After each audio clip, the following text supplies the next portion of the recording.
So the novel was titled Edith and Julian when my agent submitted it to publishers, with similar intentions of leading you to expect one thing, but also having it that anyone in their right mind would know not to expect that thing, because it's clearly not going to be Regency romance of the type it suggests. But my editor thought that you don't want to put some people off by making it sound like some sort of Austen revival, and equally you don't want to lead people on who might want to read something of that sort. So we went for something a little bit more obvious. Well, Nisha Dolan, thank you very much. And the next question for you comes from Shireen Ahmed in Wales. Shireen has a blog called the Happy Days Travel Blog, incidentally. And here is her question to you. Hi, Nisha. I loved learning about Hong Kong culture and Ava's Irish identity in Exciting Times. Why did you choose Hong Kong as the setting for Exciting Times? Did you travel there for research? And if so, can you recommend a place or two that served as inspiration for the book, please? I think Thanks. She wants suggestions for her blog. Well, the process was the other way around, really. I was living in Hong Kong. I like to set what I'm writing in places that are immediate to me. But in terms of reasons within the text itself, it's this enormously complex city with a really tiered history of interactions with various aggressor powers and its own identity separate of that. But it's also within the context of the expat community that the novel primarily focuses on, somewhere that people go if they want to escape those sorts of connections. And it can't last. You will just build up connections to where you are if you're there long enough. They mightn't be good connections or respectful ones, and I think that's often the case with white expat communities, but connections of some sort.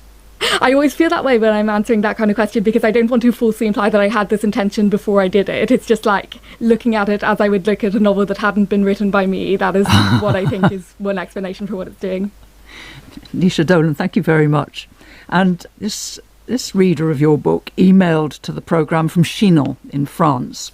She's called Jo Brasfort, and her email just says, how much of Exciting Times is based on your own experience? Well, you've just said that you were in Hong Kong yourself. Beyond that, how much of it is based on your own experience? Absolutely none. I am far too absurdly prideful a person to ever write an interesting novel about my own life, because I would just want to represent myself as immune to what others think of me and always capable of making good decisions, and just this upstanding individual who might occasionally be wronged but is stoical about it. So I would never recover from writing at all honestly about anything that had happened to me, so it has to be fiction. Were you not even teaching English as a foreign language there? Because one element of the book which I found very funny is Ava's teaching of these children. She's teaching school-aged children English, and quite often the English that she's having to teach them is not the English she would use as an Irish person. It all felt as though that came from experience.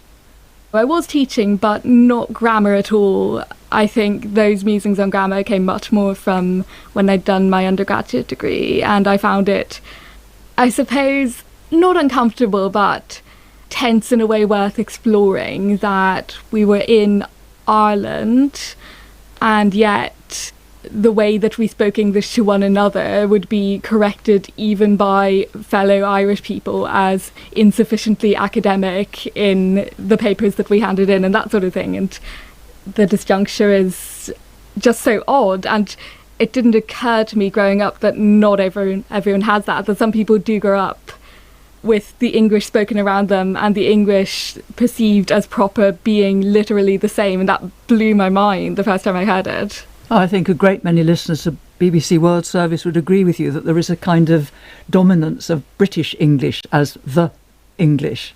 And of course, there are so many other Englishes in the world.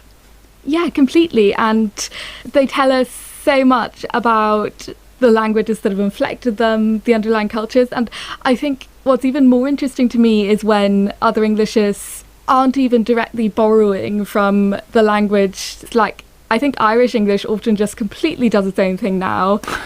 for example, the phenomenon of the Dublin 4 accent that was invented in the mid-90s with the Celtic Tiger, where a bunch of young Irish people just spontaneously, to sound posh without trying to sound English, started throwing in some Americanisms and some weird Australian things, and then also some stuff that I have never heard anyone in any other country say, and nobody outside Ireland would recognise it as someone trying to sound posh.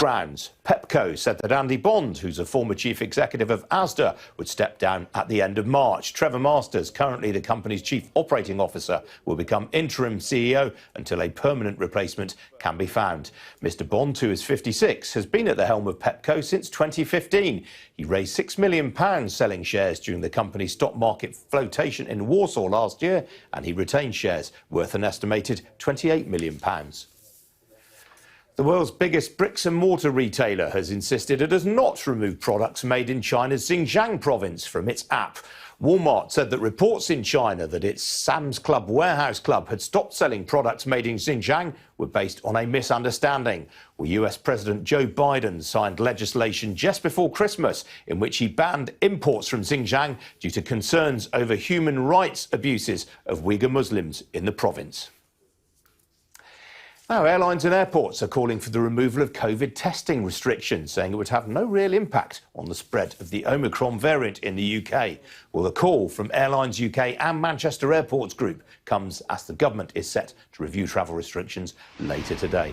Well, joining me now to talk about this is Tim Hawkins. He's Chief of Staff at Manchester Airports Group, which also owns Stansted and East Midlands Airports. Tim, very good morning to you. Now, pre-departure testing and day 2 PCR testing were reintroduced at the end of November in response to Omicron. What impact did that have on your passenger numbers? A very clear impact, and a negative one over the course of the last month. We've seen our recovery drop back by about a third. So we got to about 60% of 2019 traffic levels, and that's dropped back to just above 40% over the last month, which I think demonstrates the impact on passenger confidence and the demand for travel, and the impact on the UK aviation industry. Now, you want a removal of testing requirements. You've done some research, I think, to justify this. Tell me about that. Yeah, I mean, it follows the commitment from the Health Secretary back in December that as soon as these temporary measures played no useful role in managing the spread of the virus, they would be removed. So we've done some work with some external health experts to look at that question and to test the effectiveness of international travel testing at the moment. And what that demonstrates is that we're already beyond the point where that kind of testing can play a useful role in managing the spread of Omicron in the UK, and that it really is now the time for government to take the opportunity to remove those tests, to make travelling cheaper again, to make it easier, to make it less uncertain, and really to try and provide a bit of a boost to the UK aviation industry.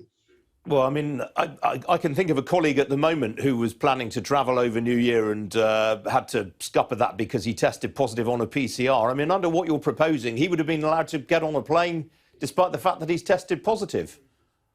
I think the real question is how effective are they as a measure in preventing the spread of Omicron in the UK? And with over 2 million cases in England and 1 in 25 people now with the virus, actually travel testing plays no useful role in preventing that spread. The spread of Omicron in the UK will be driven by domestic transmission, and that we really don't have a useful role for international travel testing now. And given the huge impact that it has on people, on the industry and on the jobs that it supports, we are calling on government, and we're trying to provide them with the evidence to give them the confidence to remove those tests, that actually we've reached that point where actually we should move on, we should learn to live with this virus, and that when measures that were introduced on a temporary basis don't have a role going forward, then the government is agile in removing those as soon as it can. Otherwise, we just compound the impact of further waves and of further episodes of the virus. So we have to be agile, we have to be responsive to this, to minimise the impact on people and on industry. But you'd be quite happy sitting on an international flight next to someone who tested positive? I I think that's all part of life at the moment. You go all around the domestic economy, you will travel into London, you'll travel between cities, you'll do things. Those risks are every day and they're all around us. With 1 in 25 people having the virus, then actually international travel and travel between countries is no different between traveling between London and Edinburgh or London and Manchester. And we should stop singling out as some kind of different issue. This is all about how we prevent the spread in the UK, and this research shows that with or without travel testing, the peak of Omicron in the UK will be the same level of hospitalizations we'll see with or without that testing. So if it's not playing a useful role, we're really calling on government to recognise that it's now the time to remove those tests. Now we hear from the government later today. Are you optimistic that you're going to get what you're looking for? This evidence certainly provides the basis for that decision, and we hope it provides the government with the confidence to do it.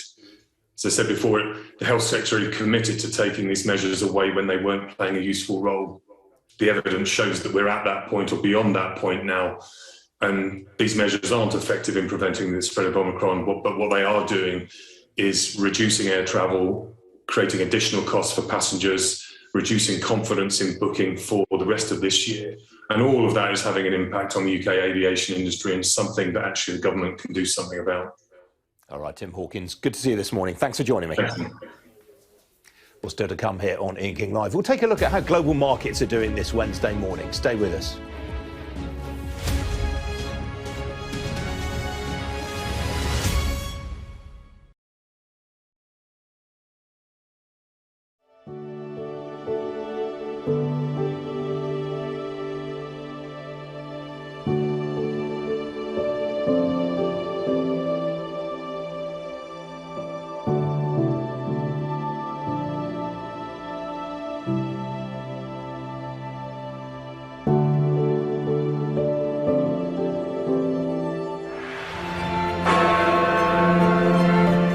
United Kingdom. These last few years have seen some huge stories. And these stories have been driven by politics, by politicians, the people in power. You must stay at home. And it's my job to figure out how these decisions made by politicians impact all of us in our everyday lives. This is the worst thing I've ever been through in my life. People turn up here with their child stuff in a black sack and just say, don't want them. And that is what it is. It's first class poverty. Is this an example of the welfare state failing? We take you to the heart of the stories that shape our world. These are stories that affect us all. Millions of children are now having to catch up. Some stories have changed all of our lives. Because like the residents, the staff are being infected. Politicians, they make decisions all of the time, and it's our job to hold them to account.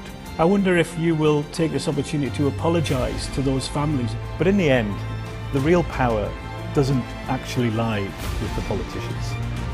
The real power lies with the people. I'm Nick Martin. I'm the People and Politics correspondent at Sky News.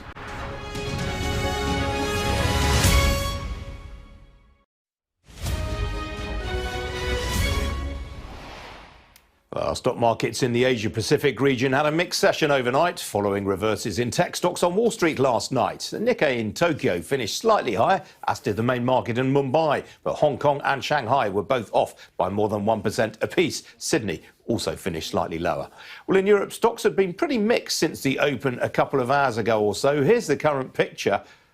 Well, that's the FTSE 100. I can tell you it is a fairly mixed picture in continental Europe. The FTSE, as I say, they're up 1/5% right now. Ocado is the biggest blue chip gainer. That's on news that it was the only grocery retailer to grow its sales year on year over the Christmas period. Its shares currently up some 5% right now. Meanwhile, the London Stock Exchange Group, its shares are ahead by some 2.5% after it got a push from one of the brokers this morning, Citigroup, I think, calling the shares very cheap right now. outside the FTSE, Marks & Spencer, its shares ahead by 2.5% on hopes that it had a decent Christmas, while the gaming software group Playtech, its shares are off 1.5% after it and its would-be buyer JKO asked the takeover panel for more time to finalise a takeover.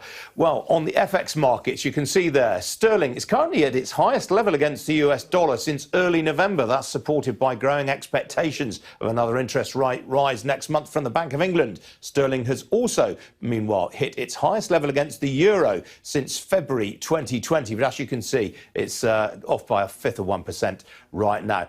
They're the European markets. Slightly out of sequence there. Anyway, you can see they're all pretty well in positive territory right now. They were drifting about earlier on. There's the oil price. Currently, a barrel of Brent crude will set you back $79.88 a barrel. That's just off just under a fifth of 1%. We actually had a decision last night from OPEC where it and its allies agreed to raise oil output for the 7th consecutive month. And I can tell you, actually, Brent crude popped above $80 a barrel overnight for the first time since 26th of November. Slightly lower than that now. Well, joining me to talk about the markets is Rachel Winter. She's Associate Investment Director at Killick & Co. Rachel, very good to see you. Happy New Year to you.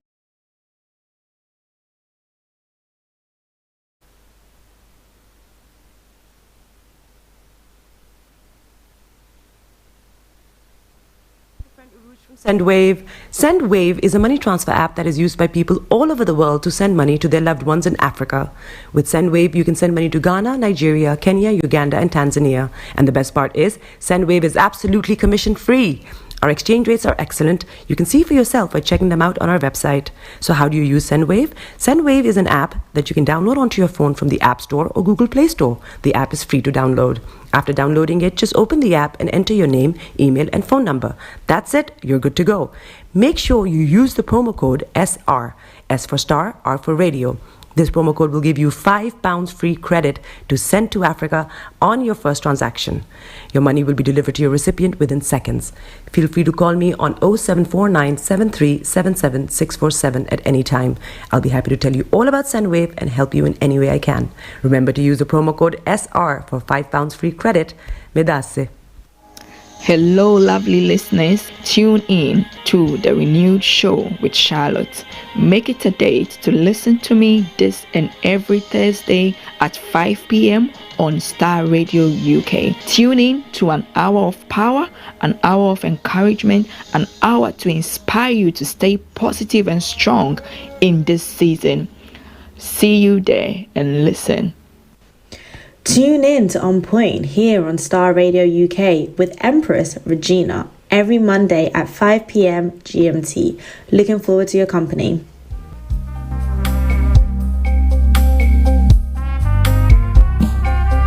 Are you looking for the fastest, reliable, and trustworthy door-to-door shipment company? Well, look no further. When was the last time your family received a shipment back in Ghana on time and in time? You are not sure?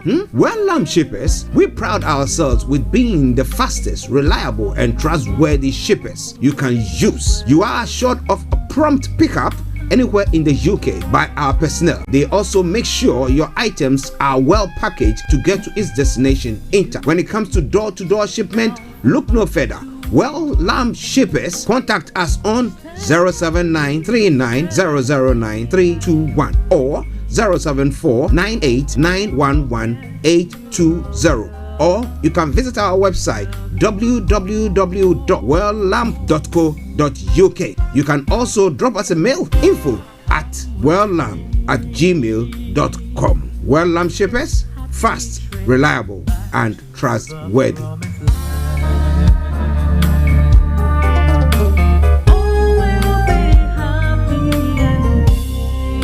Getting onto the property ladder has never been easy until now. Join us this and every Thursday from 7 p.m. to 8:30 p.m. live on the Property Hour show on Starr Radio UK, where we talk to mortgage brokers, property developers, estate agents, landlord, tenant, property consultants on how to invest or get into the property business and make money. You can't afford to miss this. The Property Hour show is your best source into the property industry. Hi everyone, it's your girl BB Clemens, the author of How to Go From Employee to Entrepreneur and the host of your weekly business show, BB Means Business, the show where we discuss everything you ever wanted to know about business but you were afraid to ask. How do I start my business? How do I raise the finance? How do I grow my business? Where am I going to find my customers? Join me every Tuesday at 1:30 p.m. on Starr Radio UK to get all the information and tips that you need to become a successful entrepreneur and become financially free. Remember, don't let life dictate to you. Rather, put your signature on life. Check me out. He tells me my energy is making him tired. Yes! How do you get the energy to do I've been told that I have a lot of energy, but my goodness, I think today I have met my match, people. I have met my match, Miss Suzanne. Wow, amazing. One of the things that's the start of digging the hole of darkness. So what did that? Myself and the world will adjust. And 2019. Forget the proverbial boardroom. Join me, Simone Frazier, on The CEO, the program that gives you the driving seat over your life. Every Tuesday, 8 p.m. only on Starr Radio. Hi there. Are you dreaming of owning your own house in Ghana? Then you will need a well-documented piece of land that is free from troubles. I highly recommend My Africa Property for any size of land that you will need. With My Africa Property, lands are available in Pram, Sopoli, Tohenia, Ogome, Dodova, Winneba, and many other locations at affordable prices. These locations are about an hour away from the airport, only 35 minutes from the motorway, 10 minutes drive from Central University College, 10 minutes drive to the beach, and close to Pram Senior High School and Ghana Men's Soccer Center of Excellence. For more details, visit our website www.myafricaproperty.com or call our UK office on 0208 123 2523. For our US and Canada offices, call us on +1 585 184 994145. You can also email us at ghana@myafricaproperty.com.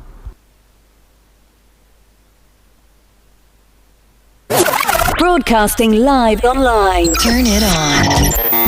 Turn it up. It's your man.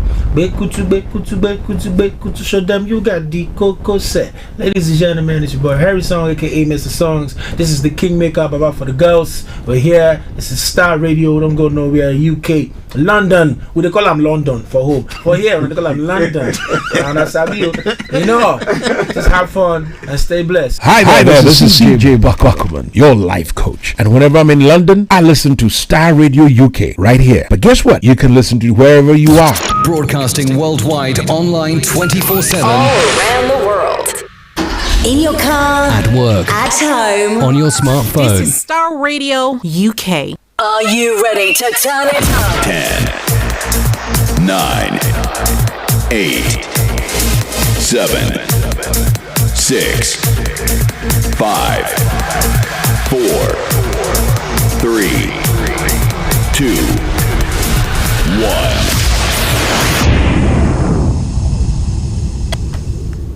Birds flying high, you know how I feel. Sun in the sky, you know how I feel. Breeze drifting on by, you know how I feel. It's a new dawn, it's a new day, it's a new life for me. And I'm feeling good. Hey there, this is Archie, and it's a Starr Radio UK.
Yes, God is working and it's up to something. You may not see it, you may not feel it, but I can tell you assuredly, some way, somehow, He's working on your behalf.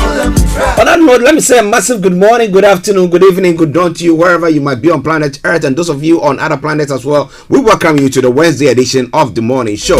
Today is the 5th day of January, the year 2022, and the time now is exactly 10:40. So from now till 12 o'clock, when I'm going to be your captain, going to see you through all the news, reviews, from archaeology to zoology, from Accra to Zanzibar. Yes, stay with me, don't you go away. But I beseech you, my brethren, by the mercies of God, to share the broadcast with your friends and loved ones.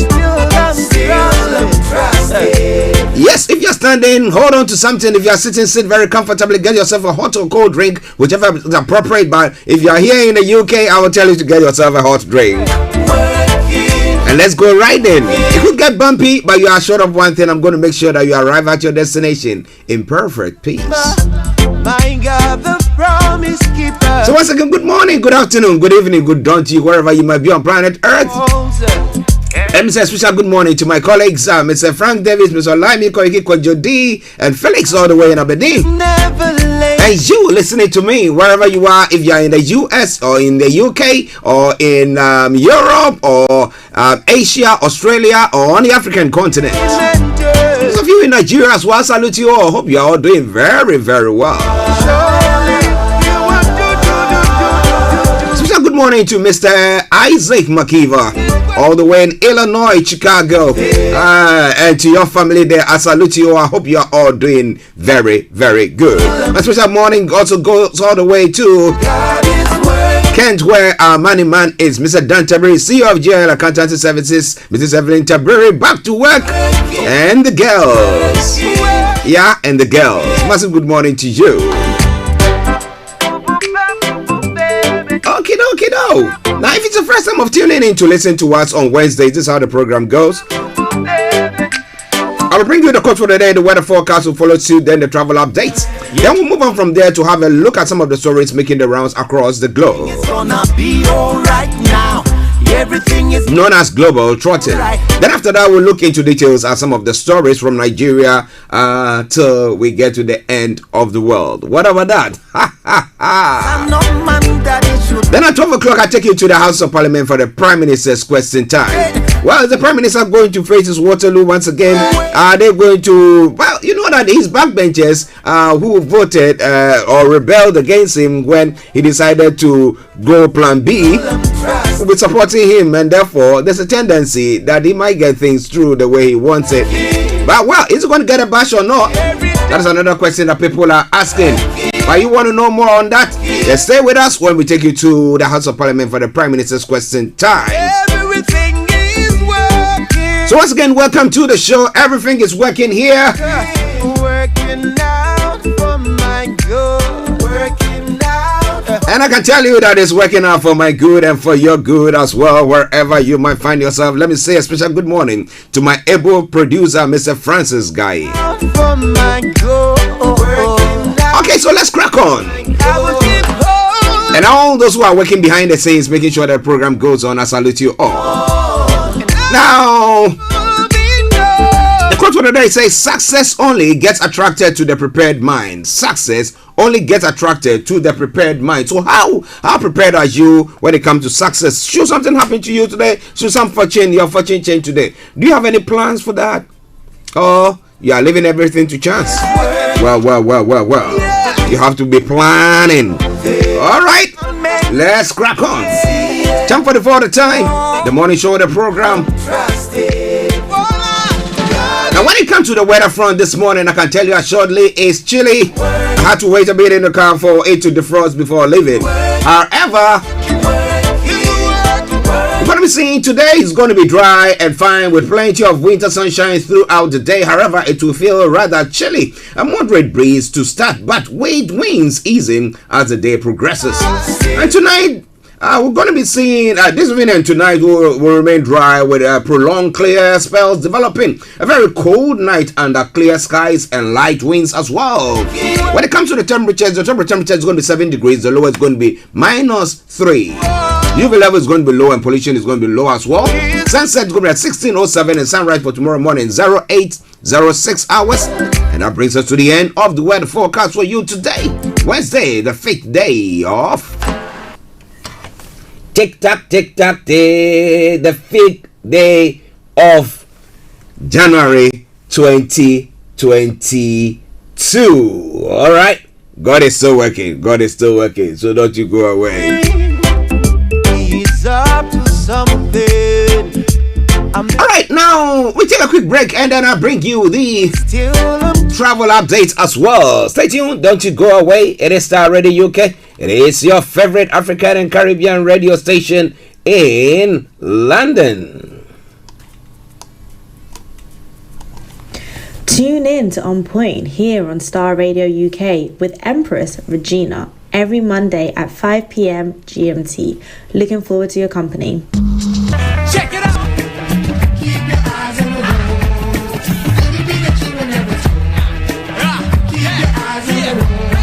This is Starr Radio UK. Okay, so keep your eyes on the roads. Keep your eyes on the roads. I'll keep it navigated. I promise I'm on the Starr Radio travel update that comes to you every weekday from 10:40. It's now 10:46. And what is your travels like? You can share with us how your travel is like this morning, wherever you might be across the globe. Because we're a worldwide radio station, I can tell you that whatever you say will benefit somebody around somewhere around the world. Check it out. Okay, so here in the UK, let me tell you what is happening, especially in London. Well, on the underground this morning, apart from the Waterloo and City line that got planned closures and the second line that's got minor delays, all the others have got good service. But on the second line, minor delays due to train cancellations. So check before you leave. TFL Rail, DLR, London Tramlink, London Overground are all in good service. But keep your eyes on the roads. Keep your eyes on the roads and we'll keep you navigated. Moving on straight to the river bus this morning. On the river bus, the Woolwich ferry is suspended. That aside, all the others have got good service.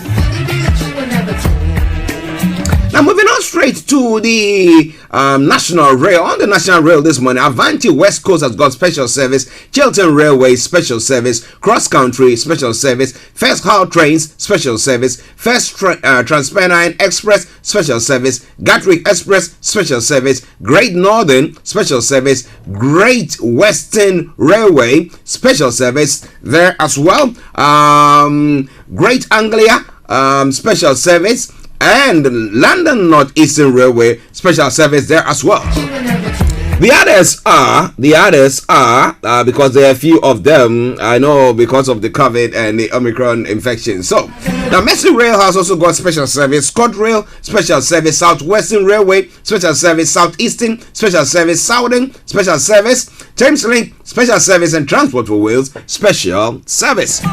So please check before you leave. But we'll be monitoring events or situations as it goes on. As and when there are any changes, I promise you we'll bring it to the fore. Okay, now let's move on to the final segment of the travel update this morning. That's the major roads in London. Let me tell you what's happening on that front. On A20 there are closures there, A4 closures there, A40 closures there, and A41 closures there as well. So let me say well, as I will normally do. I say good morning, good afternoon, good evening, good dawn to you wherever you might be on planet Earth. Enjoy your commute for today, but you know what? Continue to keep those eyes on the roads. Hi guys, this is your friend Uruj from SendWave. SendWave is a money transfer app that is used by people all over the world to send money to their loved ones in Africa. With SendWave, you can send money to Ghana, Nigeria, Kenya, Uganda, and Tanzania. And the best part is, SendWave is absolutely commission-free. Our exchange rates are excellent. You can see for yourself by checking them out on our website. So how do you use SendWave? SendWave is an app that you can download onto your phone from the App Store or Google Play Store. The app is free to download. After downloading it, just open the app and enter your name, email, and phone number. That's it. You're good to go. Make sure you use the promo code SR, S for Star, R for Radio. This promo code will give you £5 free credit to send to Africa on your first transaction. Your money will be delivered to your recipient within seconds. Feel free to call me on 0749 7377 647 at any time. I'll be happy to tell you all about SendWave and help you in any way I can. Remember to use the promo code SR for £5 free credit. Medasse. Everybody's up to something. I may not see This is the morning show with Archie. Cause God is working. God is working.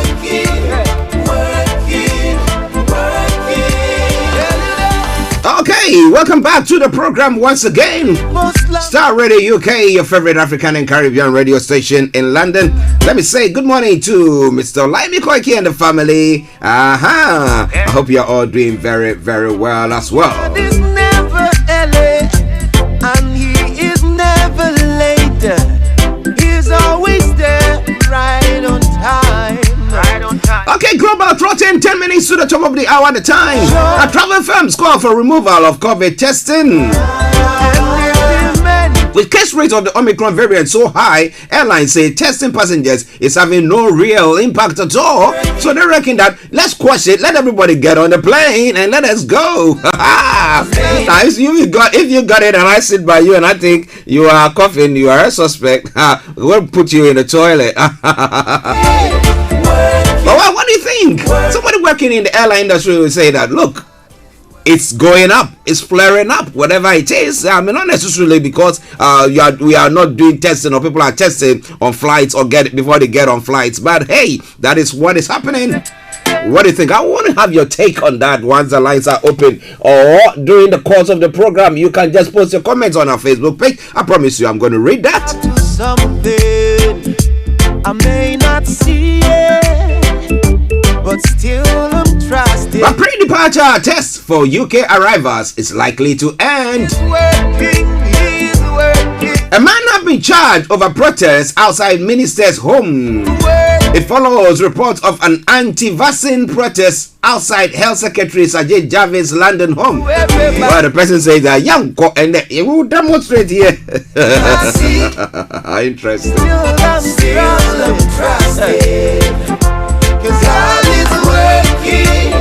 Well, a mother has driven to Italy to get her daughter jabbed. Alice Colombo takes a 13-hour road trip to allow her 9-year-old to be vaccinated in Milan. Wow, some people are that protective, you know.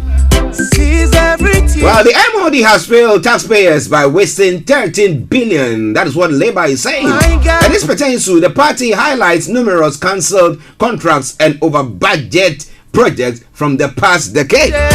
You know, at times when we look at some of such stories, I think that, it should happen in some of the developing countries like Ghana, like Nigeria. So, they wasted, but hey, you know, they do such here, you know.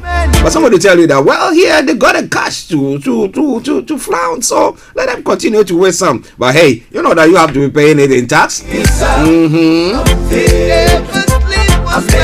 West Ham test positive for COVID for a second time. Now, Labour's leader will miss Prime Minister's question time with Deputy Angela Rayner filling in for him.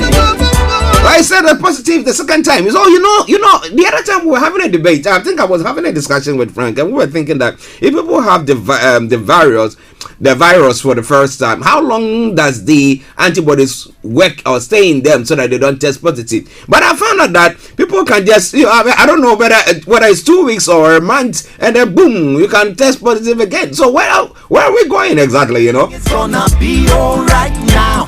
Everything is gonna be alright. Every little thing is gonna be alright. Well, it's All Star Radio UK, your favorite African and Caribbean radio station in London. Well, interestingly, are you looking for a wife? Or are you looking for a husband? Well, some man decided to go, should I call it over the top, do his best, ultimate best, to make sure that he gets one. So, a single man has used billboards to find a wife. Now, huge adverts highlighting Muhammad Malik's availability have gone up in London and Birmingham. Say, save me from an arranged marriage. That's a good one, you know. He reckons that, hey, you know what? I'm advertising, I'm available. Save me from arranged marriage. So let somebody come to get married to me or propose to me. Oh gosh, that's a nice one. Is doing that out of desperation? Well.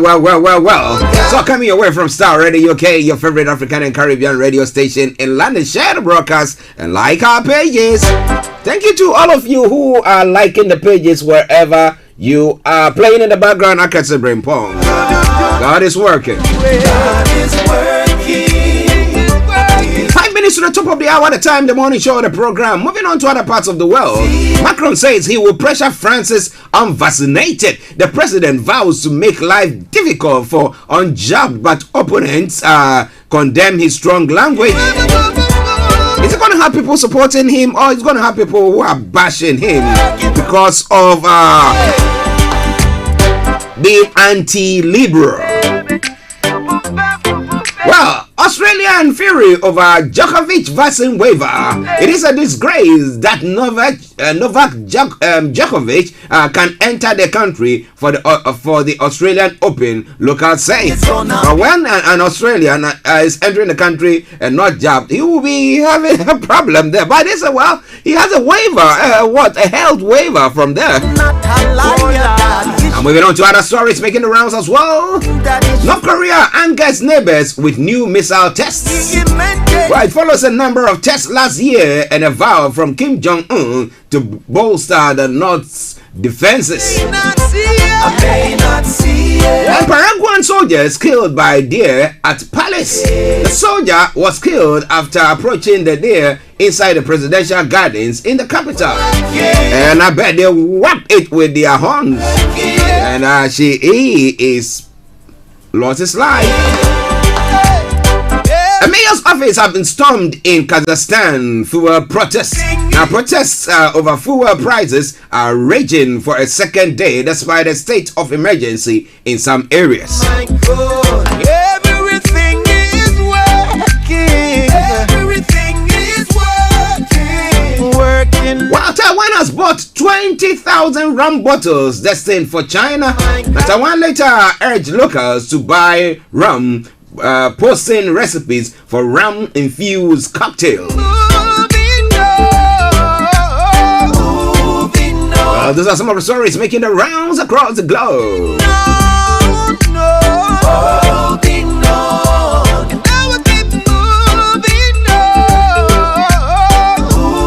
Well, Bobby Wine, I'm going to bring in his new tune. Yes, it's a Bobby Wine addresses Museveni in a new song. The video features images of brutality that he says the world needs to see. Are they going to come for him once again as they normally would do or have done? Saudi deported Tigrayans abuse, right groups are saying. Human Rights Watch says Ethiopian authorities detain thousands of Tigrayans expelled from Saudi Arabia.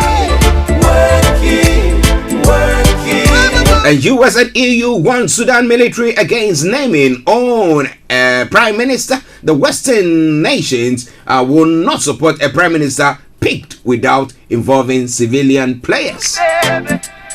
Well, those are stories making the rounds this morning. Global Trotting on Starr Radio UK.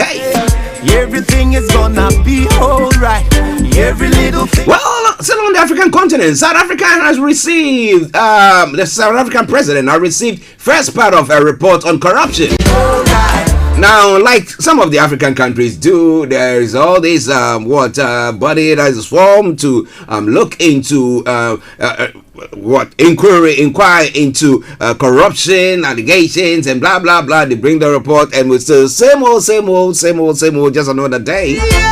Now, what do you think? Anything new gonna be seen there? Still I'm trusting. My God is working.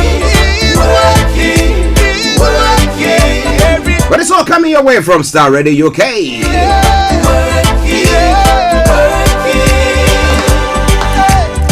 Hussein Habri's victim appealed to Macky Sall over the compensation process. Working out. out for my good. Working So coming your way from Star Radio UK. everything is working. Everything is working. Working out for my good. Working out. Insecurity, state police, not an option, Buhari says.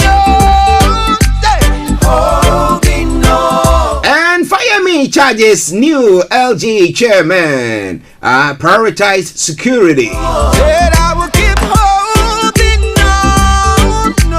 Lagos first female deputy speaker Adetun Adediran is there.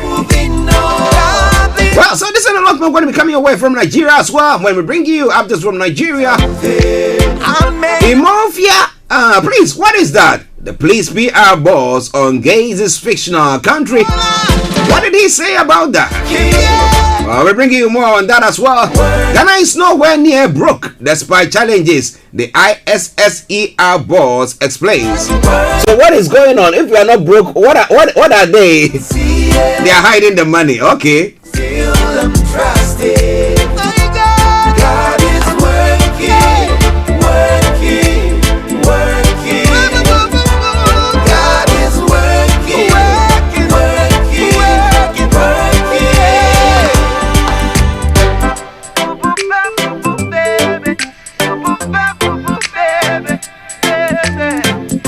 Importers and Exporters Association to challenge the legality of benchmark policy reversal in court, and we'll be looking at that because some way somehow they do impact on those of us living in the diaspora. What do you think about all that? This and a lot more going to be coming your way. And Tewu withdraws services from today.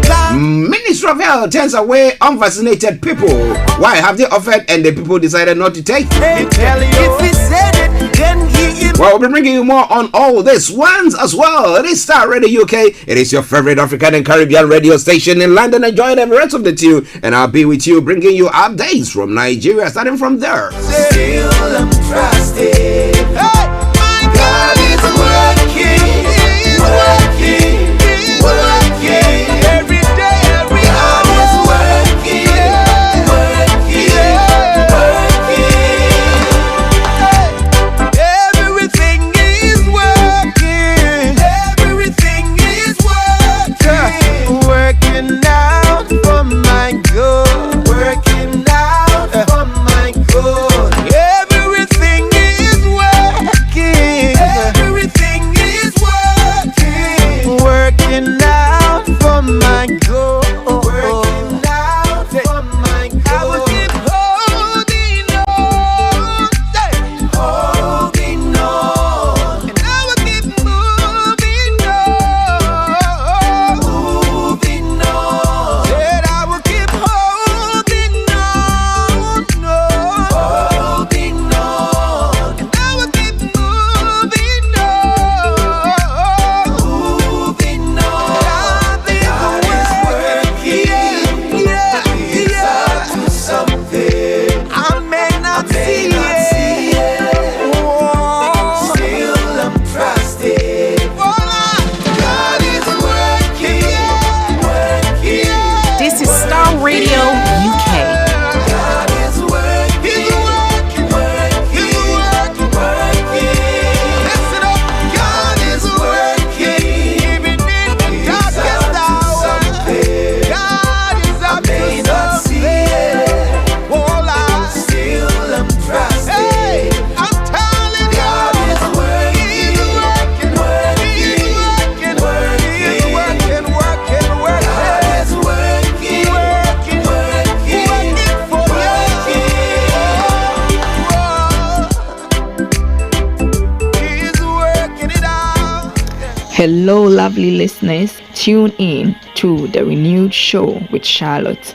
Make it a date to listen to me this and every Thursday at 5 p.m. on Star Radio UK. Tune in to an hour of power, an hour of encouragement, an hour to inspire you to stay positive and strong in this season. See you there and listen. Getting onto the property ladder has never been easy until now. Join us this and every Thursday from 7 p.m. to 8:30 p.m. live on the Property Hour show on Starr Radio UK, where we talk to mortgage brokers, property developers, estate agents, landlord, tenant, property consultants on how to invest or get into the property business and make money. You can't afford to miss this. The Property Hour show is your best source into the property industry. Welcome back to the program. It is Starr Radio UK, your favorite African and Caribbean radio station in London. Bringing the time now to tick tock. Just a few seconds to 5 minutes past the top of the hour. So we got call it 55 minutes to make justice or to do justice to all the news that is making the rounds. But what is that from Nigeria? Like I said, hopefully next week we'll be having Mr. Olaimi Koiki on the show, where he's going to be bringing you updates from Nigeria, live from Mr. Olaimi's the studios in North London. Okay. Well, when it comes to Nigeria, let's start from the insecurity issues pertaining to what the president has said. Okay. Now, the president has said, President Muhammadu Buhari has restated his position that state police are not the solution to current security challenges bedeviling the country. The president made the remarks in an exclusive interview with the channels scheduled to air today at 7 p.m. So if I've not watched it, that's what the president was saying there. Nigeria's current ineffective policing system is controlled by the federal government. But the current ineffective policing system has generated calls, particularly by several governors, for state police as a way to solve insecurity across the country. However, in a teaser of the interview published this morning, the president used the abuse of powers by governors to justify his argument against state police. Now, state police is not an option. Find out there is a relationship between local government and the governors. Now, at the third tier of government getting what they are supposed to get constitutionally, are they getting it? That's the question he's asking. Let the people in the local government tell you the truth. The fight between local governments and the governor, he said. Now, Buhari said traditional rulers must play a huge role in bringing peace to communities. Now, he also advocated for more dialogue in solving the farmer-herder clashes recorded across the country. The role of traditional rulers must not be undermined, because in their areas they know who is who, even by families, and to even talk of individuals. Now, so we have to revert to that system for us to have effective security in the localities. Now, for example, there were two governors that came to see me about problems, Oyo State and one other state, because the herders were in their forests, but the animals were going into their neighboring farms and eating the crops. I said, as far as I know, the farmers and the herders have been coexisting in Nigeria for generations. Let them go and ask the local leadership what has gone wrong. Why the break in communication between the local leadership and the herders, the president queried. So, now if you are listening to us this morning pertaining to this Fulani, the header or the Fulani headsman menace that has gone on in the country, do you think the president's assessment or assertion of the local police is right? Because I am of the view that maybe if they have a local police, now the local police, because they know the people on the ground, somebody will say, well, if it's even the federal police and they have been dispatched to come to that particular area or that particular community, they live in that community with the locals, and therefore they will also know the ground as a local police officer will do, because it's not like they'll be traveling every day from Abuja to come and work in, or come on duty in Lagos State, or no. So I mean, if you are posted there, there is, I don't know, should I call it reconnaissance? No, but familiarization. So you become familiar with the environment that you are in or to operate in, and then some way somehow, it's not people who are from the north that have been brought to the south as police officers. No, it's not, unless it's something like that, and then I need some education or that. However, it is just a case where we have people being posted from everywhere, but the local, the state governors know who these people are, these police are. Because when you take this state, a typical example of the United States, where every state have got its own police force. So we have the NYPD, the New York one, we have the Chicago police, we have every state has got their own police. Now, do you think that maybe if they're looking at that and implement that in there and have their own local police, they will be able to see to it? I mean, if you talk about what George Joy, I mean, having a conversation, now can't they actually maybe have some of the leadership of the various communities, so the herders and then the local farmers who think that their farm is being, ruined or destroyed by these heads? Why can't the police or the local authorities there bring them together and have a judge, instead of saying that the chiefs should be brought in, or traditional rulers should be brought in to see to this? Because again, we have traditional rulers who are being abducted as well. So what's it there? But if you want the security to work,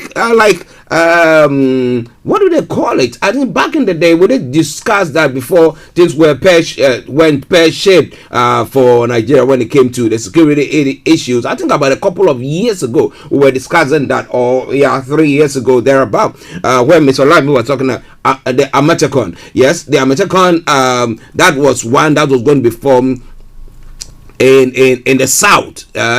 That area, the southern area, who are going to be a local police who are going to be. We discussed that and we thought that, was there a need for it? We came to that agreement. I was thinking that there was a need for it because they are locals and therefore they know. It's like having a neighborhood watchdog, and they will be saying to all those things. Well, maybe someone will say, talk about arming. Is it that the federal government is afraid that, well, if a particular state is so strong, okay, economically they are so strong, and therefore have the capability of arming their local police to the teeth, and therefore maybe one day might just decide that, look, we want to have our autonomy, and therefore decide to break away our fight against the government. It could be something that will be so. You get where I'm coming from. So it's quite difficult. But do you think that it is right for the president to say that, no, I don't believe in the state police services, but rather I believe that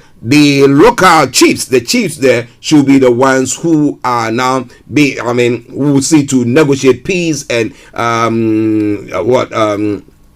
peaceful environment in those areas, or peaceful coexistence of the various groupings in Nigeria. What do you think about all that? It's all coming away from Starr Radio UK. Updates from Nigeria. Let's move on quickly and have a look at some of the other stories as well. Still on the security issue, Fayemi has charged the new, that's in a bid to checkmate kidnappings, killings, and other crimes in Ekiti State. The state governor, Dr. Kayode Fayemi, yesterday urged the newly inaugurated chairman and vice chairpersons of the 16 local government areas and the 19 local council development areas to place high premium on the security of lives and prosperity. Now, the inauguration followed their victory at the December 4, 2021 council poll.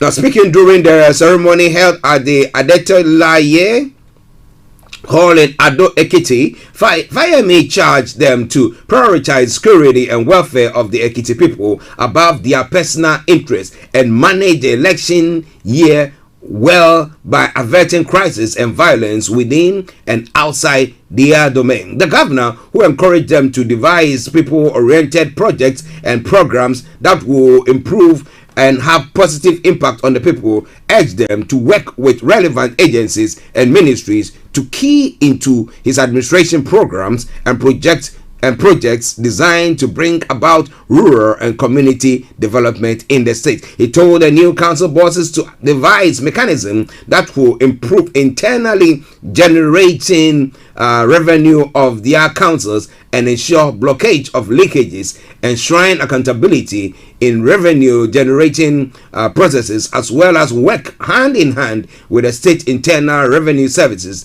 to promote transparency. Well, would that happen? Well, we hope to see. If it happens, it will be good for the state. Yes, but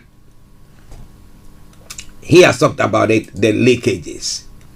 Well, some breaking story that has come through as well. The Lagos first female deputy speaker, Adeton Adedran, is dead. Okay, the story says former deputy speaker of the Lagos State House of Assembly, Honorable Adeton Adedran, is dead. A reliable source familiar with the development said Adediran died in the early hours of Wednesday after a brief illness. The deceased was the first elected female deputy Speaker of the Lagos State House of Assembly when she served between 1999 and 2003. Since then, she had held many political offices, including being the women's leader of the Lagos State chapter of the All Progressive Congress, that's the APC. Well, may her soul rest in perfect peace. Coming your way from Starr Radio UK, it is your favorite African and Caribbean radio station in London. All right then, now let's move on to one other story from Nigeria, and then we can bring the update to a close. The federal government has projected a revenue target of 10.7 trillion naira for the 2022 fiscal year. The Minister of Finance, Zainab Ahmed, disclosed this on Tuesday at the public presentation and breakdown of the 2022 appropriation bill in Abuja. Now, she said the figure is 32% higher than the 8.1 trillion naira projected in 2021. Now, debt servicing, according to the bill, is expected to go 3.6 trillion naira. She further explained that the 2022 budget has a deficit of 6.3 trillion naira and will be financed from domestic, foreign, multilateral loans and proceed from privatization. A total of 2.5 trillion naira is expected from domestic sources and 2.5 trillion naira from foreign sources. Also, 1.1 trillion naira will be from bilateral loans and 90 million from privatization proceeds. Well, so this all coming your way from Starr Radio UK, your favorite African and Caribbean radio station in London, bringing the time now to 70 minutes past the top of the hour. It is the Wednesday edition of the morning show, and as I said earlier on, exactly at 12 o'clock, I'll be taking to the House of Parliament for the Prime Minister's question time. Okay, now moving on straight to some other stories that has made one other story. My apologies. That's come in. Zamfara community celebrates 2 months of peace after deal with bandits. Now, residents of Dansado in Maru local government area of Zamfara state are celebrating 2 months of peace that followed a truce in November between farming communities and cattle herders, including armed bandits in the district. Now, Dansado is about 100 kilometers from Gasu, the state capital, and is one of the communities worst hit by banditry in Zamfara. Now, residents need security escort to travel to or from Gusau because aside from attacking vulnerable agrarian communities in the area, bandits also routinely attack commuters in the lone highway connecting Dansado to the state capital. Well, reports say last year bandits set ablaze a fuel tanker in the convoy of security agents to sabotage the supply of fuel to Dansado town. The bandits began their attacks on the highway to cut the supply of essentials to the town in reprisal for the ban by residents on the sale of foodstuff and essential commodities to cattle Headers. Oh my, oh my, oh my. Well, but the president reckons that the insecurity, if we talk about local police fighting or seeing to help in the fight against insecurity, he reckons that will not work. It won't wash, says the president. But it's all coming away from Starr Radio UK. It's your favorite African and Caribbean radio station in London. It's now time for us to take a quick break, and once we come back, yes, we'll be looking at some of the other stories making the rounds here. Now, what do you think? Don't you go away. It is Starr Radio UK. It is your favorite African and Caribbean radio station in London.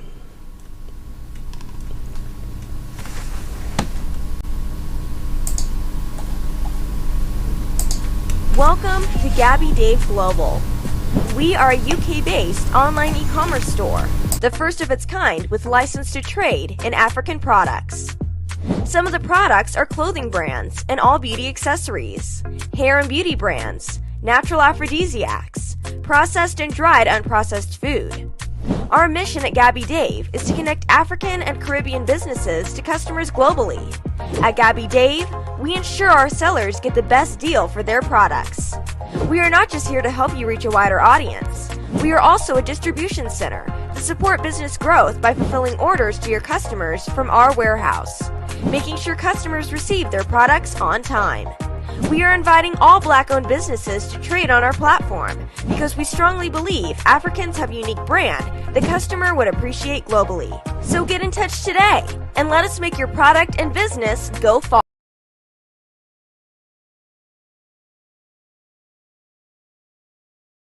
That is used by people all over the world to send money to their loved ones in Africa. With SendWave, you can send money to Ghana, Nigeria, Kenya, Uganda, and Tanzania. And the best part is, SendWave is absolutely commission-free. Our exchange rates are excellent. You can see for yourself by checking them out on our website. So how do you use SendWave? SendWave is an app that you can download onto your phone from the App Store or Google Play Store. The app is free to download. After downloading it, just open the app and enter your name, email, and phone number. That's it. You're good to go. Make sure you use the promo code SR, S for Star, R for Radio. This promo code will give you £5 free credit to send to Africa on your first transaction. Your money will be delivered to your recipient within seconds. Feel free to call me on 0749 7377 647 at any time. I'll be happy to tell you all about SendWave and help you in any way I can. Remember to use the promo code SR for £5 free credit. Medasse. Hello, lovely listeners. Tune in to the renewed show with Charlotte. Make it a date to listen to me this and every Thursday at 5 p.m. on Starr Radio UK. Tune in to an hour of power, an hour of encouragement, an hour to inspire you to stay positive and strong in this season. See you there and listen. Welcome back to the program. It is Starr Radio UK, your favorite African and Caribbean radio station in London, and the Wednesday edition of the morning show. I am Archie. Now let's move on. In the next few minutes, we're going to be looking at some of the stories making the rounds here in the UK and other parts of the world. Okay, so travel rules pre-flight tests set to change. That's some stories making the rounds here in the UK, and it says that ministers are finalizing changes to travel COVID testing requirements after industry groups call for remaining restriction and tests to be removed. An understanding coming through that the government could scrap the need for people to test 2 days before arriving in the UK, with data last week suggesting 1 in 25 people in the UK currently had the virus. The airlines have said passengers testing is having no real impact. They said compulsory testing has held back the sector's recovery. It comes as the Prime Minister is to meet his cabinet and urge them to back his decision not to impose any further COVID restrictions in England. It goes on further to say, alongside changes to the travel test, the government is discussing removal of advice that people who test positive on a lateral flow device should seek a confirmatory PCR test. Now, on Tuesday, Boris Johnson said he hoped the country could ride out the current wave. Although he acknowledged part of the NHS will feel temporarily overwhelmed, the government has said it continued to keep all measures under review. Now, what do you think about what is happening at the moment? Do you think that it's a right move? Do you think that, well, when it comes to the airline, somebody said that, well, this is a country that I'm coming to, okay? Whether I tested positive, I did a lateral test, flow test, and I'm negative, and therefore I can board a flight to the UK. Now, when I get here, this is a place where it's infested with the virus, and therefore, what's the point? So just allow people to travel in. That is what they seem to be saying. But what do you think about that? It is all coming your way from Starr Radio UK. It is your favorite African and Caribbean radio station in London, bringing the time now to 11:24. Well, but the side issue is that the Labour leader has tested positive once again. Now, Labour leader Sir Keir Starmer has tested positive for COVID for a second time, and is now isolated. Now, his deputy Angela Rayner will fill in for him at the first 2022 session of Prime Minister's Questions, which starts exactly, we're going to be starting today at 15 hours GMT instead of the 12. So we'll do our best to see whether we can broadcast that live to you. Sir Keir also tested positive for COVID last October and had to miss the budget as a result. And he has previously had to self-isolate 4 times after coming into contact with others testing positive. Now, Sir Keir's latest positive test comes after the UK reported its highest number of daily cases since the start of the pandemic, with 218,724 announced on Tuesday. Now, he will have to isolate for 7 days, assuming he tests negative on days 6 and 7. Sir Keir is not thought to have experienced any COVID symptoms, and the infection was picked up as part of his regular testing routine. His positive test follows a speech on Tuesday in which he promised Labour will agree a new contract with the British people, offering security, prosperity, and respect there as well. Well, so those are some of the stories that is making the round here in the UK. Moving on straight to some other interesting stories here in the UK. One before we move on to one very, very interesting one. Those of you who are singletons, what do you think about you? I want to pick your mind about that. A man has been charged after an anti-vaccine protest was reportedly staged outside the health secretary's home. A video posted online appears to show someone delivering a letter with an anti-COVID vaccine message to what they claim was Sajid Javid's London address in Fulham. The Metropolitan Police said Giza Tajani, 60, from Leland, Lancashire, was arrested in Fulham on Monday. He is due to appear at Isleworth Crown Court next month. The story says that in the footage, a man stands outside the property and addresses the camera for several minutes, claiming the letter places the health secretary personally on notice for harming people in Britain with vaccines. Now, the video then shows the man being restrained in handcuffs by police officers. The Scotland Yard said Mr. Tajani of Boundary Street was due to appear in custody at Westminster Magistrate Court earlier, charged with having an article with intent to destroy or damage property. He was bailed to appear at Isleworth Crown Court on the 1st of February. Now, Labour Shadow Health Secretary Wes Streeting said on Twitter, "It's completely unacceptable that anti-vaxxers turned up at Sajid Javid's home, and it's right that this should be taken seriously by the police. Best wishes to Health Secretary and his family. They shouldn't have to deal with this." It comes after the Health Secretary said he was appalled by the vile behavior of anti-vaccine protesters who entered a test and trace center in Milton Keynes on the 29th of December. Speaking on the same day, Mr. Javid said spreading lies about vaccines was something that is costing lives. Following a visit to a vaccination center in Lambeth, now South London, he said, "We are working very hard across government, particularly the Home Office and the police are doing everything they can to tackle anti-vax protesters that are breaking the law. It is all coming your way from Starr Radio UK, your favorite African and Caribbean radio station in London, bringing the time now to 11:29. And let's move on straight to some other stories, because we got only 31 minutes to look at the stories as it's a Wednesday edition of the morning show that finishes at 12 o'clock.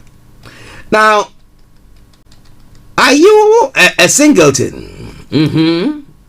Are you a singleton?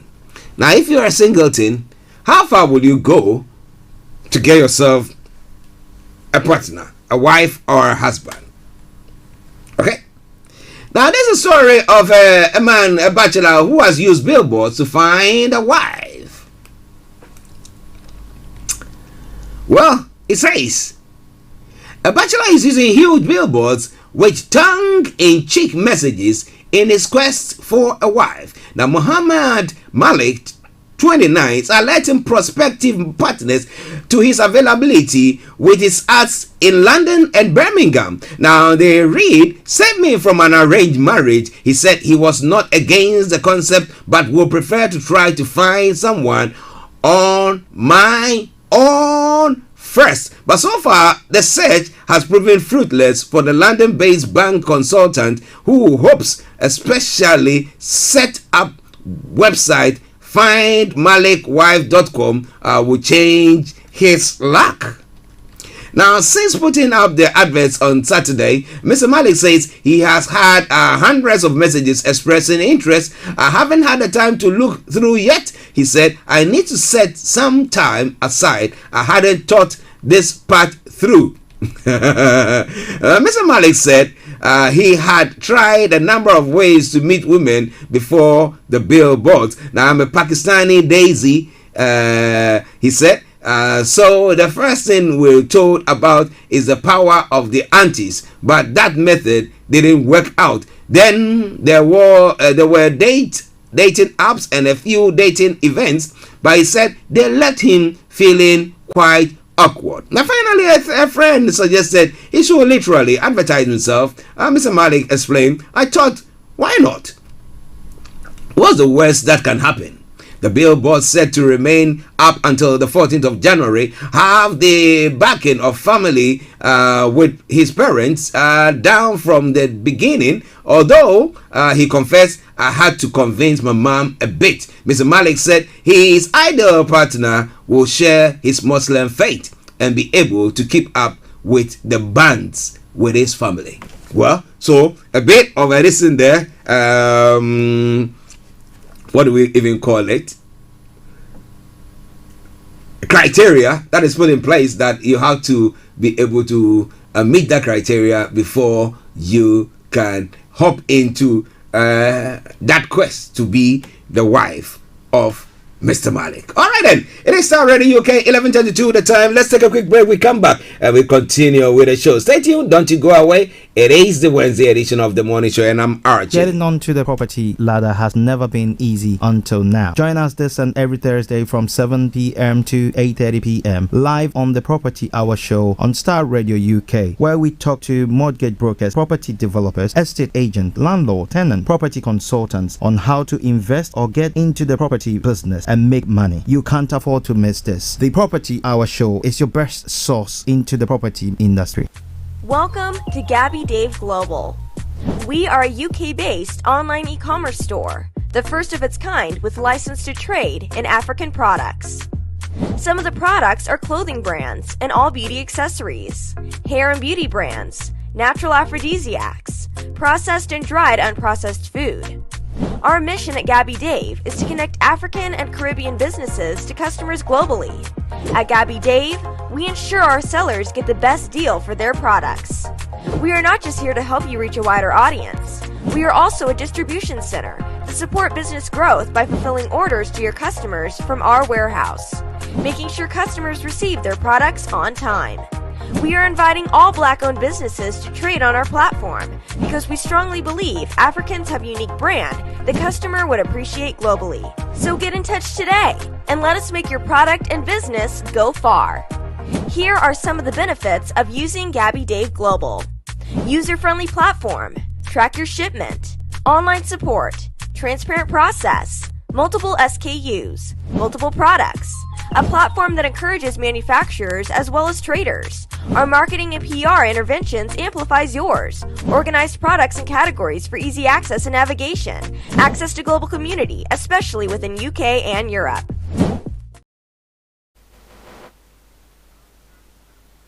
Welcome back to the program. It is Starr Radio UK. It is your favorite African and Caribbean radio station in London. Bringing the time now to 11:34. Gabby Dave. It is a platform, okay, an e-platform where you can trade, an e-market like eBay, Amazon, Alibaba.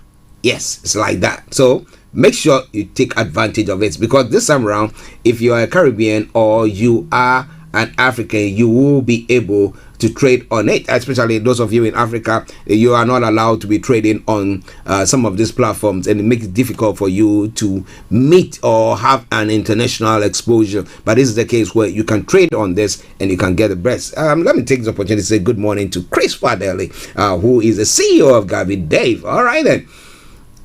Well, so now let's move on to some other stories making the rounds, and then we can bring the program for today to a close. Now, moving on to France, where it's all happening. That's in Europe. Now, Macron says he will pressure France's unvaccinated, and he seems to be making or getting the wrath of the country as a whole. The French President Emmanuel Macron has warned he intends to make life difficult for people in France who have not been vaccinated against COVID-19. I really want to hassle them, and we will continue to do this to the end. Now, he told the France Le Parisien newspaper. But political opponents said the strong language he used in the interview was not worthy of a president. His comments prompted MPs to suspend the debate on a law barring the unvaccinated from much of public life. The session in the National Assembly was halted for a second night running as opposition delegates complained about the president's language, with one leading figure describing it as unworthy, irresponsible, and premeditated. The legislation was expected to be approved in a vote this week, but it has angered vaccine opponents, and several French MPs have said they have received death threats over the issue. Now, mandatory vaccinations are being introduced in several European countries, with Austria leading the way for over 14s from next month, and Germany planning a similar move for adults. In an interview with Le Parisien on Tuesday, Mr. Macron said that while he will not vaccinate by force, he hoped to encourage people to get jabbed by limiting as much as possible their access to activities in social life. Now, I won't send unvaccinated people to prison, he said. So we need to tell them from 15th of January, you will no longer be able to go to the restaurant. You will no longer be able to go for a cafe. You will no longer be able to go to the theater. You will no longer be able to go to the cinema. And it goes on. He said the word used by Mr. Macron, a murder, is a vulgar term meaning to annoy and to annoy.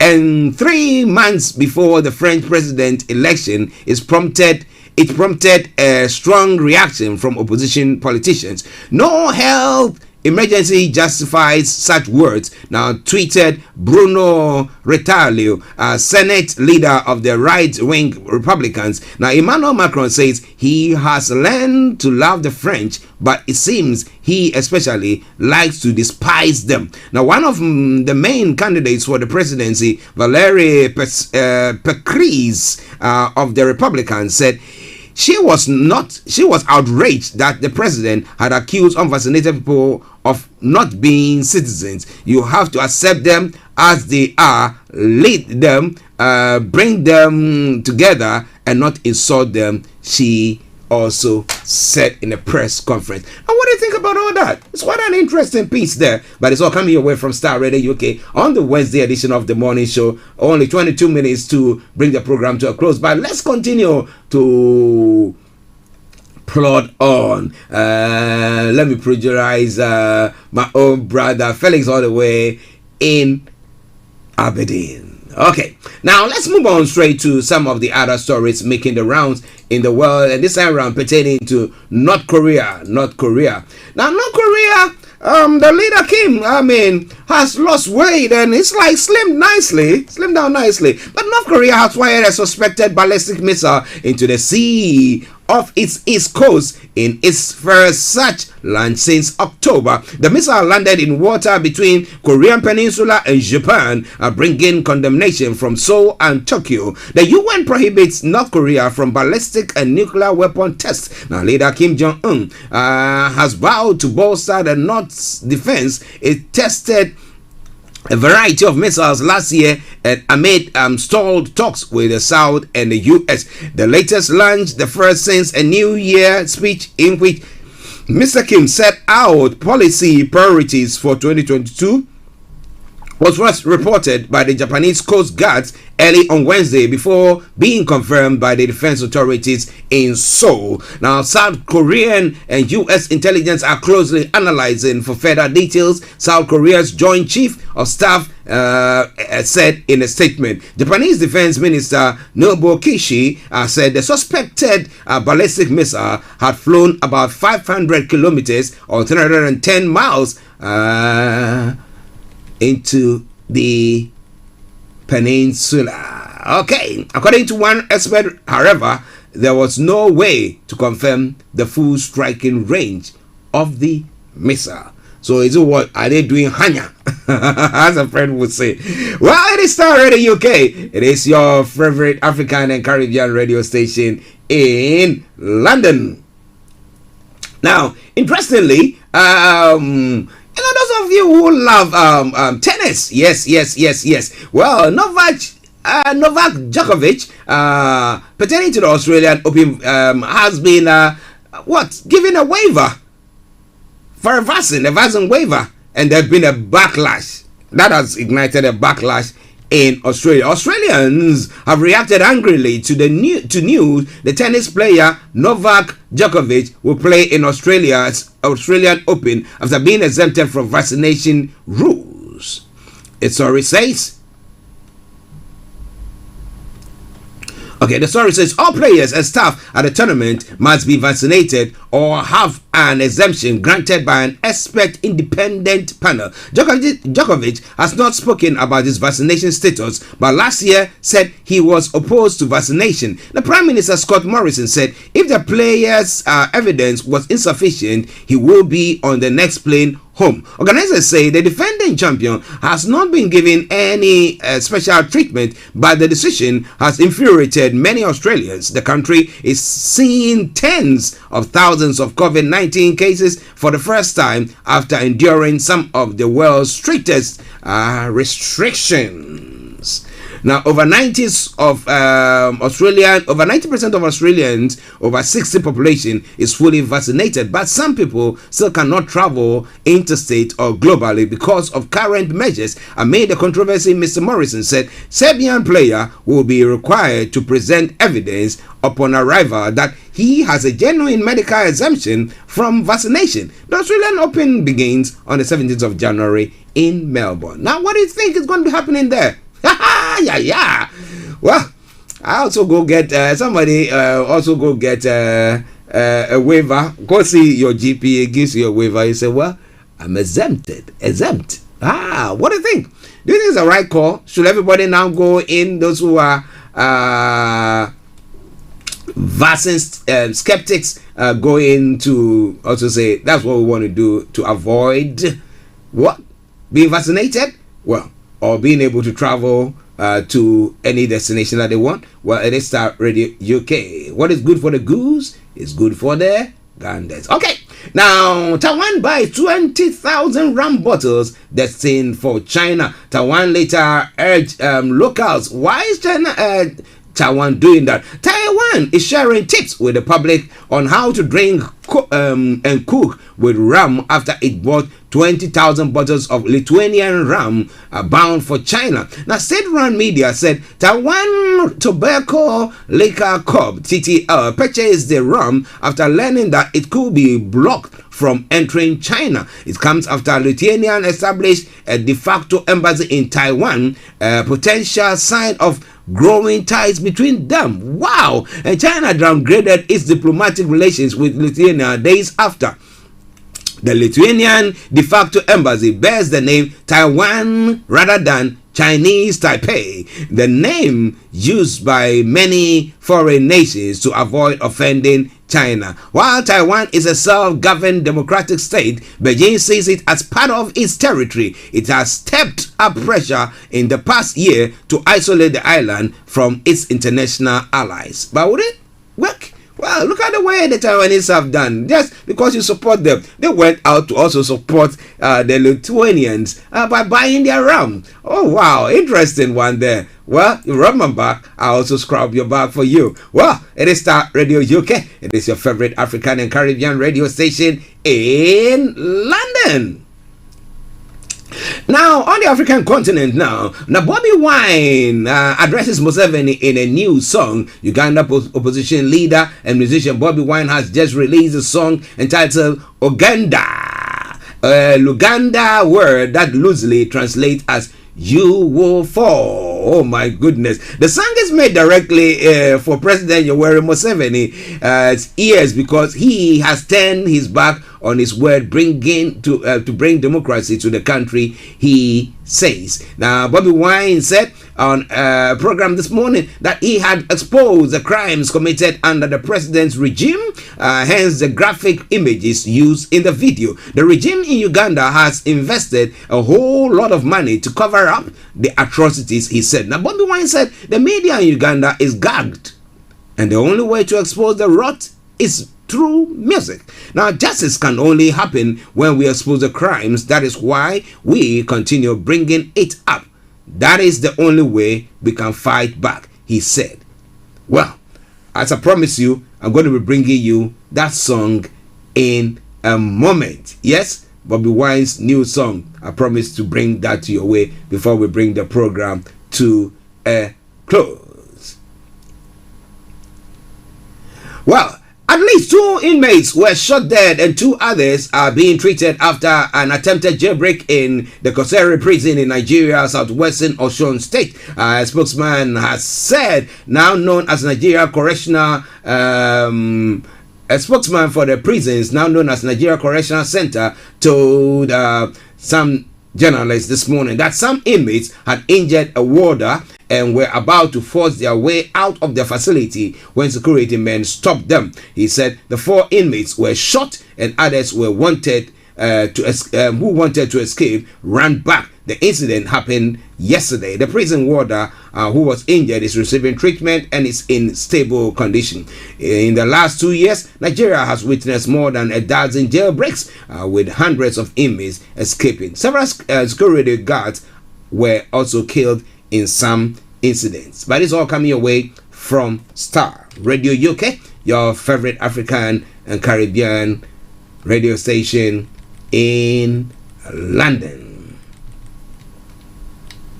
Well, final story before we touch on a couple of stories from Ghana. Deported Tigrayan abused in Ethiopia, a rights group are saying thousands of ethnic Tigrayans are deported from Saudi Arabia have been detained, mistreated, and forcibly disappeared in Ethiopia. A Human Rights Watch is saying Tigrayans who have experienced horrific abuse as undocumented migrants in Saudi custody were locked up in detention facilities after being forcibly returned to Ethiopia. The deportation said the subsequent abuse happened as the government forces fought against Tigrayan rebels in the war that began in November 2020. Hundreds of thousands of Ethiopians have migrated to Saudi Arabia searching for work over the years, and many end up being held for various periods in overcrowded, unsanitary, and abusive conditions. Now, tens of thousands were repatriated last year in an agreement between the two countries, with ethnic Tigrayans comprising 40% of the returnees between December 20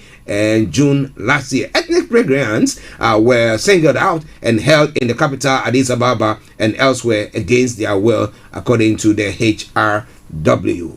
Well, we treat our kind like that, and when they also misbehave, what do we see?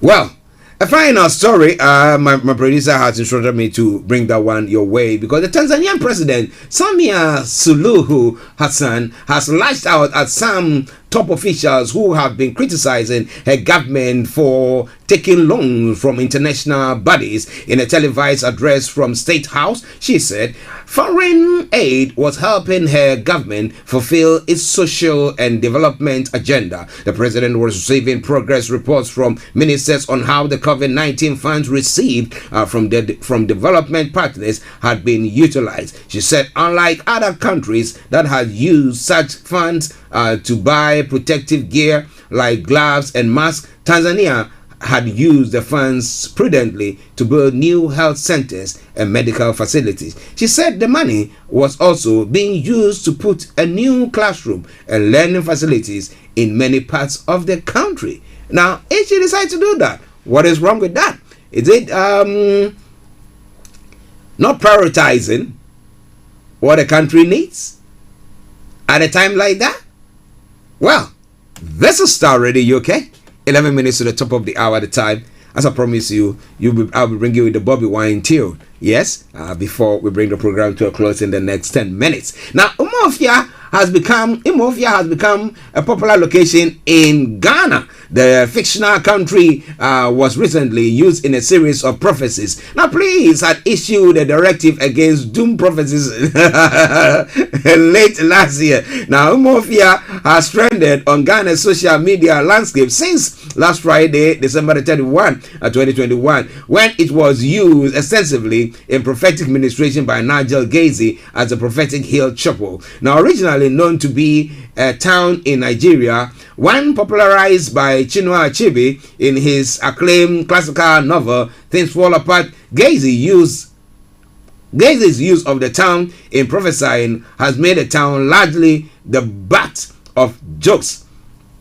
Now, from people posting purported flags and passport covers of the said town, which Gazy described as a country, to others promising to vacation in Umuofia, while for others the country is synonymous to Ghana. It is largely believed that the prophet opted for coded prophesying because of a December 27, 2021 police statement that cautioned against prophecies that could create fear and panic. Now, when the regional police public relations boss of the Ghana Police Service appeared on a program yesterday, he was asked about Umuofia. Now, Superintendent Alexander Obing replied, "Please, what is it?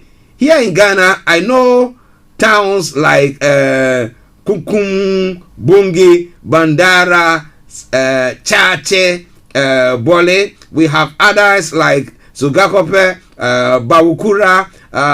These are towns that I happen to know. But Umuofia in Ghana here, I don't know about that," he stressed. Well, when asked about Nigel Gazy's prophecy, the top cop instead explained the work done by himself and Inspector General of Police George Kufu Dampare by way of extensive patrols from the New Year's Eve into the 2022. Now, after listing several locations, he said the town you mentioned is not among the areas we covered. It's not in Ghana, or is that not so? So if someone does something outside Ghana, I can't tell. Well, that's an interesting piece there, but I promise you, well, we'll be looking at that. Umuofia. Who is the president of Umuofia? What is the flag of Umuofia? Okay, what is the coat of arms? The coat of arms of Umuofia? Well, we'll be looking into that. Yes. It is all coming your way from Starr Radio UK. The Importers and Exporters Association has served notice that it will challenge the benchmark value policy legality in court following its reversal by government. The implementation of the reversal kicked in on January 4th after government announcement in the 2022 budget statement. Now, many importers were frustrated at the ports as they could not clear their goods. Now, no one had been able to pay his or her duty today. That was yesterday, the 4th of January. So we went to the bank and the system was rejected. But duty was ready. Our documents were ready around somewhere the 26th and the 27th of December last year. Now we came to pay this morning. They said it has affected us, so we should go back and reverse everything and then add the 50% to the huge amount of duties we are paying. So we are pleading if there is anything that they can do so that we pay the duties that we've taken already. That is what they also said to some journalists this morning. The Executive Secretary of the Importers and Exporters Association, Asaki Samson Awingobit, said they will head to court because the policy is not grounded in law. I think morally and legally it is wrong for customs to have been doing this. We think we have to fight it now. There is nothing like benchmark value in the world. Where is the law backing the benchmark value that customs is talking about, or the government is talking about? In so many ways, we are going to demonstrate vehemently against the government, he said. So what is that benchmark value that the government is talking about there, and how is it going to impact you doing a shipment, sending something back home? How is it going to? Okay, now the final story from Ghana before we bring the program to a close. As the Ministry of Health turns away unvaccinated people. Why? A number of people who showed up at the offices of the Ministry of Health on Monday without proof of having been vaccinated against the coronavirus disease pandemic were turned away as the ministry's no vaccination, no entry policy directive took effect from the 4th of January. The move is in accordance with the directive issued by the Minister of Health, Mr. Kweku Ajimamenu, instructing all government organizations to allow entry onto their premises for only vaccinated people. As the government agency at the forefront of health delivery, the MOH has led by example and started enforcing the new policy. But it's a case where even people who have been doubly vaccinated, triply vaccinated are testing positive here. What about that? Well, it is all coming away from Starr Radio UK. I'm going to be running up pretty soon. Let's take a commercial break whilst I line up the tune for you. The one and only tune from Bobby Wine. Going to be coming your way. So stay tuned. Don't you go away. Let's take this commercial break and I'll be with you. It is Starr Radio UK. It is your favorite African and Caribbean radio station in London.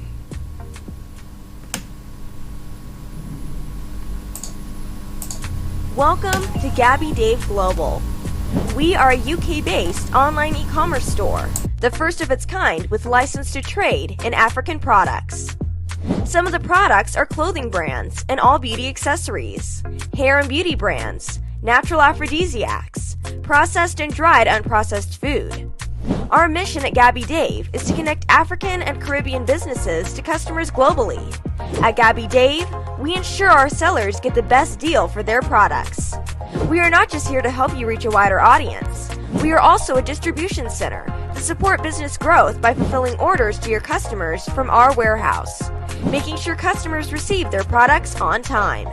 We are inviting all Black-owned businesses to trade on our platform because we strongly believe Africans have a unique brand the customer would appreciate globally. So get in touch today and let us make your product and business go far. Here are some of the benefits of using Gabby Dave Global.